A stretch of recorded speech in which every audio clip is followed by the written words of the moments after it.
Hai semuanya, selamat datang di video pembelajaran ekonomi bareng aku. Hari ini kita mau bahas hal penting banget tapi sering gak kita sadari. Pernah gak sih kamu ngerasa uang jajan kamu itu rasanya cepet banget habisnya ya? Padahal nominalnya kan sama, tapi yang bisa dibeli kok makin dikit. Nah, ternyata itu bukan cuma perasaan kamu aja. Ada hubungannya dengan jumlah uang yang beredar di masyarakat. Di video ini kita bakal bahas kenapa uang bisa mempengaruhi harga, suku bunga, dan kegiatan ekonomi negara, tapi dengan contoh yang deket sama kehidupan kamu sehari-hari. Menurut pandangan klasik, hubungan antara uang dan harga itu simpel. Kalau jumlah uang yang beredar makin banyak, harga barang juga ikut naik. Uang dianggap cuma alat tukar, bukan sesuatu yang bisa mengubah jumlah barang atau produksi. Misalnya, semua siswa di sekolah tiba-tiba dikasih uang jajan double.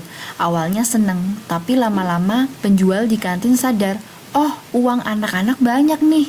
Akhirnya harganya dinaikkan, uangnya nambah, tapi barangnya tetap. Pandangan klasik ini dirangkum dalam persamaan pertukaran. Intinya, jumlah uang dan seberapa cepat uang itu dipakai akan menentukan harga barang yang ada di masyarakat.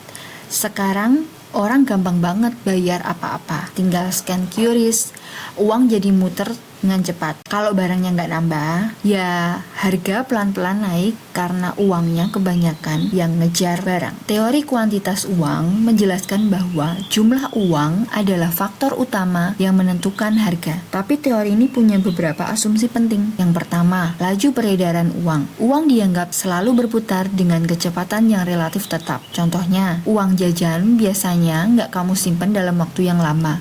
Biasanya langsung habis buat jajan atau beli kuota. Yang kedua, full employment. Teori ini juga menganggap semua orang yang sudah bekerja dan produksi sudah maksimal. Contohnya, seolah-olah semua orang sudah punya kerjaan. Jadi kalau uang ditambah, yang naik cuma harga, bukan jumlah barangnya. Nah, ada juga teori sisa tunai yang bilang kalau orang itu nggak selalu menghabiskan semua uangnya. Ada yang disimpan, ada juga yang ditabung. Contohnya, kamu nabung uang jajan buat beli sepatu baru atau HP. Artinya, uang nggak langsung dipakai transaksi, tapi disimpan dulu. Teori kuantitas uang ternyata nggak selalu cocok dengan kondisi sekarang. Soalnya, kecepatan peredaran uang bisa berubah-ubah, apalagi sekarang ada e-wallet, transfer online, dan pay later. Selain itu, hubungan antara uang dan harga itu lebih rumit karena dipengaruhi banyak hal, bukan cuma jumlah uangnya saja. Contohnya, kadang orang yang punya uang tapi nggak langsung belanja karena lagi nunggu diskon atau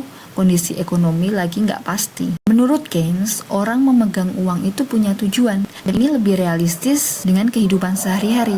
Yang pertama, transaksi. Uang dipakai buat kebutuhan rutin seperti makan, transportasi, atau pulsa. Yang kedua, tujuannya untuk berjaga-jaga. Uang disimpan buat jaga-jaga, siapa tahu ada kebutuhan mendadak. Dan yang ketiga, tujuannya adalah untuk spekulasi.